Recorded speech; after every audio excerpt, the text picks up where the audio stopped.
Mic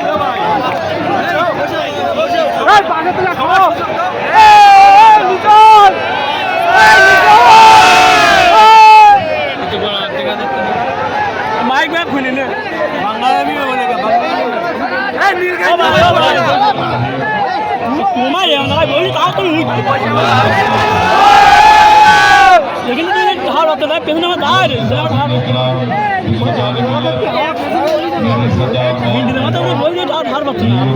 साथियों, मैं आप तमाम का दिल की गहराइयों से शुक्रिया अदा करता हूँ कि आप अपना वक्त निकाल कर इतनी ज़्यादा धूप में आज आप यहाँ पर मीम पार्टी के इलेक्शन रैली में आपने शिरकत की, आप आए, आपका बहुत बहुत शुक्रिया। मैं आपके पास इसलिए आया हूँ कि आप जानते हैं कि पिछले 5 साल से मीम पार्टी बंगाल में काम कर रही है और इस बार हम लोग 11 विधानसभा में इलेक्शन लड़ रहे हैं। यहाँ पर बसीरहाट से हमारी बहन शबाना परवीन के लिए वोट डालने के लिए आपसे अपील करने के लिए आया हूँ। मेरा मानना ये है, हमारी पार्टी का मानना ये है कि बंगाल में 29% मुसलमान रहते हैं और 29% मुसलमानों ने पिछले 70 साल से सिर्फ वोट डालने का काम किया है। हमारे बुजुर्गों ने कांग्रेस पार्टी का साथ दिया जब पंडित नेहरू इस देश के प्रधानमंत्री थे, उसके बाद इंदिरा गांधी को वोट दिया, फिर आप कांग्रेस से नाराज हुए तो आपने लेफ्ट फ्रंट को, वामपंथियों को वोट दिया। जब उन्होंने कुछ नहीं किया तो आपने टीएमसी और ममता बनर्जी को वोट दिया। 15 साल से टीएमसी की सरकार है और ममता बनर्जी बंगाल की मुख्यमंत्री है। मुझे ये बताने की जरूरत नहीं है कि हमेशा आपने सिर्फ वोट डालने का काम किया और आप कभी वोट लेने का काम नहीं किए। आप सिर्फ वोटर बनकर रहे हैं, आप सिटीजन नहीं बन पाए। मीम पार्टी आपसे कहती है कि आप सिटीजन बनिए। जिस दिन आप सिटीजन बनेंगे तो जो नाइंसाफी टीएमसी और ममता बनर्जी बंगाल की 30% मुस्लिम अक़लियत से कर रही है, उस नाइंसाफी का खात्मा होगा, आपको अपना हक मिलेगा।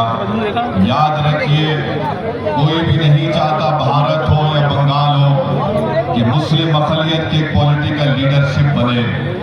ओवैसी यहाँ पर आपको ये पैगाम देने आया है कि आपको अपने लिए वोट लेना पड़ेगा। आप वोट डालने वाले मत बनिए। ममता बनर्जी को आपने 15 साल वोट दिया, 3 मर्तबा की मुख्यमंत्री ममता बनर्जी है। आपको अंदाजा भी नहीं होगा कि जब नंदीग्राम और सिंगूर का वाकया चल रहा था, यही ममता बनर्जी ने हमको फोन करके कहा था कि नंदीग्राम में लेफ्ट फ्रंट की सरकार गरीबों का और मुसलमानों का जमीन ले रही है, आप आइए। असदुद्दीन ओवैसी और अब्दुल वहाब साहब, जो आप भी राज्यसभा में मुस्लिम लीग के एमपी हैं, हम दोनों मिलकर बंगाल को आए थे और एयरपोर्ट पर हमको कौन लेकर गया नंदीग्राम को, उसका नाम शुभेंदु था, उस वक्त टीएमसी में था। जब हम नंदीग्राम को गए, हमारे रास्ते में गाड़ी पर मोटरसाइकिल पर जा रहे थे तो हम पर लेफ्ट फ्रंट के लोगों ने बम फेंका। उसके बावजूद भी हम नंदीग्राम को गए। आज ममता बनर्जी कहती है कि मीम पार्टी के लड़ने से बीजेपी को फायदा होता है। मेरा सवाल ममता बनर्जी से एक ही है कि 29% मुसलमान बंगाल में हैं और बंगाल की सरकार में मुसलमान सिर्फ 7% एम्प्लॉयमेंट है, नौकरी मिलती है। ममता बनर्जी ने ज्यादा मुसलमानों को बंगाल की सरकार में नौकरी दिलाने के लिए क्या काम किया, वो टीएमसी हमको बता दे। कुछ काम नहीं किया, सिर्फ आपको डराकर, आपको झूठ बोलकर टीएमसी ने आपका वोट हासिल किया। पिछले साल कलकत्ता की हाई कोर्ट ने 5 लाख ओबीसी सर्टिफिकेट को कैंसिल कर दिया। उस 5 लाख में 3 लाख के करीब मुसलमान का ओबीसी सर्टिफिकेट था। ममता बनर्जी एक लफ्ज उसके बारे में नहीं कहती है। क्यों नहीं कहती? क्योंकि ममता बनर्जी खुश है कि 3 लाख मुस्लिम अक़लियत का सर्टिफिकेट कैंसिल हो गया, जिसका ओबीसी का सर्टिफिकेट कैंसिल हो गया, उसको ना गवर्नमेंट कॉलेज में एडमिशन मिल सकता है, ना उसको गवर्नमेंट में नौकरी मिल सकती है। ममता बनर्जी के पास इसका कोई सवाल नहीं है। वक्फ का काला कानून नरेंद्र मोदी ने बनाया तो ममता बनर्जी ने कह दिया कि बंगाल में वक्फ का कानून नहीं चलेगा। आपको जानकर तकलीफ होगी और आप जानते भी हैं कि बंगाल में वक्फ का कानून लागू हो चुका है और यही ममता बनर्जी की सरकार आपकी वक्फ की जायदाद को, ईदगाह की जमीन को, मस्जिद को गवर्नमेंट प्रॉपर्टी कहती है और उसका रजिस्ट्रेशन वक्फ नहीं होता है। आप मेरी बात पे यकीन मत करिए, आप मालूम करवा लीजिए कि ओवैसी सच कह रहा है या गलत कह रहा है। आपको अंदाजा हो जाएगा कि मैं जो कुछ कह रहा हूँ सच कह रहा हूँ। चौथी बात मैं आपसे बता रहा हूँ, बंगाल में जिस ब्लॉक में मुसलमानों की आबादी 30% होती है वहाँ पर स्कूल मिल जाता है। अगर जहाँ पर जिस ब्लॉक में मुसलमानों की आबादी 50% से ज्यादा होती है, ममता बनर्जी ने स्कूल नहीं खोला, ममता बनर्जी ने अस्पताल नहीं बनाया, ममता बनर्जी ने गरीब नौजवानों को रोजगार या नौकरी नहीं दी। जिस ब्लॉक में 50% से ज्यादा मुस्लिम अक़लियत रहती है वहां पर 50% नौजवान उस गांव को छोड़कर भारत के कोने कोने में जाकर नौकरी करते हैं। इसलिए करते हैं कि ममता बनर्जी और टीएमसी ने उनको नौकरी नहीं दी। हमारा नौजवान बेटा है, बाप और माँ की मोहब्बत से महरूम दूर जाकर काम करता है। अगर उसकी शादी हो गई तो साल में एक मर्तबा उसकी बीवी अपने शौहर की सूरत को देखती है। अगर उसके बच्चे हैं तो बच्चे साल में एक मर्तबा अपने पिता को देखते हैं। और ममता बनर्जी गाली देती असदुद्दीन ओवैसी को कि ये फुला करता है, इसके लड़ने से बीजेपी को फायदा होता है। मैं ममता बनर्जी से पूछना चाह रहा हूँ, तपन सिकदार का नाम तुमको याद है? ममता बनर्जी कौन था तपन सिकदार? तपन सिकदार पहला आदमी था जिसको ममता बनर्जी ने बीजेपी का एमपी यहां पर बनाया था दमदम कॉन्स्टिट्यूंसी से। बताओ ममता बनर्जी, तुमको अगर याद नहीं है तो मैं तुमको याद दिला रहा हूं। तुमने बंगाल में बीजेपी को मजबूत किया, तुमने बंगाल में बीजेपी के एमपी को बनाया, तुमने बीजेपी के साथ रेलवे मंत्री बने, तुमने बीजेपी का उस वक्त साथ दिया जब गुजरात की सरजमीन पर मुसलमानों का कत्लेआम हो रहा था, जब नरेंद्र मोदी वहां के मुख्यमंत्री थे, तुमने बीजेपी का साथ दिया।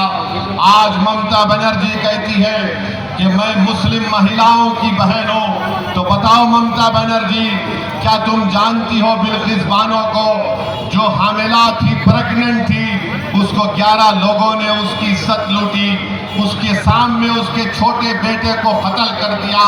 ममता बनर्जी, अगर तुम्हारे सामने बिल्किस बानो आ जाओगी तो तुम उसकी आंख में आंख डालकर नहीं देख पाओगी। अगर आज बंगाल में बीजेपी के एमएलए हैं, बीजेपी के सांसद हैं, उसकी जिम्मेदारी टीएमसी और ममता बनर्जी पर आती है, उसकी जिम्मेदारी मीम पार्टी और ओवैसी पर नहीं आ सकती है। मेरे अजीज दोस्तों और बुजुर्गों, मैं आपको बता रहा हूं, मेरे तेलंगाना में हमारे 7 एमएलए हैं। मेरे पार्लियामेंट के सेगमेंट में आप जाकर पूछ लो कि एक नया उस्मानिया हॉस्पिटल बन रहा है, कितने की लागत का बन रहा है? करीब 1000 करोड़ की लागत का एक अस्पताल बन रहा है। आप जाकर पूछ लो, गवर्नमेंट के 2 मैटरनिटी दवाखाने हैदराबाद पार्लियामेंट के सेगमेंट में काम कर रहे हैं। आप मालूम करवा लो, हमारे कई बंगाल के भाई बहन बड़ी तादाद में हैदराबाद की पार्लियामेंट की कॉन्स्टिट्यूंसी में रहते हैं, वो जेवर का काम करते हैं, उनसे पूछ लो आप, मेरे पार्लियामेंट की कॉन्स्टिट्यूंसी में 2200 करोड़ की लागत से मेट्रो का काम हो रहा है। बताओ ये सब काम मीम पार्टी, एक मिनट, ये सब काम मीम पार्टी सरकार में नहीं है। मेरा कोई एमएलए मिनिस्टर नहीं है, मगर मीम पार्टी अपनी ताकत के ऊपर वहां पर काम कराती है। इसलिए कराती है कि हैदराबाद और तेलंगाना का मुसलमान मीम पार्टी को अपना चुका है। तो मैं आपसे अपील करने आया हूं कि आपकी वोट की अहमियत ममता बनर्जी और बीजेपी के पास नहीं है। ममता बनर्जी बीजेपी का डर दिखाती है और मोदी हमको घुसपैठी कहते हैं। याद रखो, ये दोनों भाई बहन की जोड़ी को आपको छोड़ना पड़ेगा। भाई बहन की जोड़ी है, ये भाई बहन आपको धोखा दे रहे हैं, ये ड्रामा कर रहे हैं।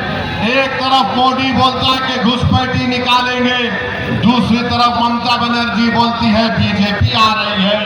मैं बंगाल के गरीब और मजलूम मुस्लिम अक़लियत से अपील कर रहा हूं कि आपकी एक बहुत बड़ी ताकत है। आप बंगाल में 29% हैं और तेलंगाना में हम सिर्फ 10% हैं। अगर 10% रहकर मीम पार्टी तेलंगाना में ये काम करवा सकती है, तो बंगाल के मुस्लिम अक़लियत के जिम्मेदारों नौजवानों, तुम अपनी ताकत नहीं जानते। अगर तुम उठ खड़े होगे तो बंगाल में कोई सरकार नहीं बना सकेगा 4 तारीख को तुम्हारी वोट के बगैर। ये आपकी ताकत है। चैलेंज कर रहा हूं ममता बनर्जी को, बताओ तुमने बंगाल के 29% मुसलमानों के लिए क्या किया? बताओ। तुम सिर्फ ड्रामेबाजी करती हो। कितने यूनिवर्सिटीज तुमने खोले, कितना स्कूल तुमने खोला, कितने गरीबों को नौकरी तुमने दी, कितने बच्चियों का तुमने साथ दिया। कुछ नहीं है। आपके वोट से मोहब्बत है, आपसे मोहब्बत नहीं है। इनको तुम्हारा वोट चाहिए और वोट लेकर ये राज कर रहे हैं 15 साल से। बताओ ममता बनर्जी में कौन सा मुसलमानों का नेता है? कोई नेता नहीं है। इस्लामपुर एक विधानसभा है, वहां के एमएलए ने ममता बनर्जी से कहा कि इस्लामपुर को जिला बनाया जाए, तो ममता बनर्जी ने उसका टिकट काट दिया। आपकी बात, उसका टिकट काट दिया इस्लामपुर विधानसभा से। मैं आपसे कह रहा हूं कि आप मुत्तहिदा तौर पर अपने वोट का इस्तेमाल करिए। डरने और घबराने की जरूरत नहीं है। टीएमसी के गुंडे बोलते हैं कि 4 तारीख के बाद मीम पार्टी के लोगों को देख लेंगे। अरे सुनो ममता बनर्जी, हम मौत से डरने वाले नहीं है, हमेशा मरने को। हमको जिंदगी से मोहब्बत होगी, हम तो अल्लाह की राह में शहीद होने को हमेशा तैयार हैं। अगर हम अपने घर से निकलते हैं तो अपने माँ और अपने बीवी बच्चे और भाई को बोल के निकलते हैं कि हमारा कफन तैयार रखना, हम अल्लाह की राह में। तो ममता बनर्जी, तुम्हारे बच्चों को समझाओ, हम मौत से नहीं डरने वाले हैं। अगर तुम 4 तारीख के बाद कुछ करोगी ममता बनर्जी, तो उसका नुकसान तुमको उठाना पड़ेगा। जो लोग मौत से नहीं डरते, ममता बनर्जी तुम उनको डरा नहीं सकती। तुम्हारे गुंडों को समझाओ, अगर हम लड़ने आ गए, याद रखो जमहूरियत के दायरे से आके निकल के लड़ेंगे, बहुत परेशानी उठाना पड़ेगी। अरे तुम किसको डरा रहे हो? हम सिर्फ अल्लाह से डरने वाले हैं। कोई ममता बनर्जी, कोई मोदी से डरने वाले का नाम असदुद्दीन ओवैसी नहीं है। लोगों, हिम्मत और हौसले को बुलंद रखिए। और नरेंद्र मोदी को हम पूछना चाह रहे हैं, ये बीजेपी बोलती है मुसलमान बंगाल में घुसपैठे निकालेंगे। अरे मोदी जी, ट्रंप का नाम लो ना, ट्रंप से डोनाल्ड ट्रंप बोलते ही मोदी जी टीपीपी बोलते हैं, कुछ नहीं बोलते। अमेरिका को बीजेपी का राम माधव गया और राम माधव ने जाकर बोला भारत ने सब कुछ कर दिया।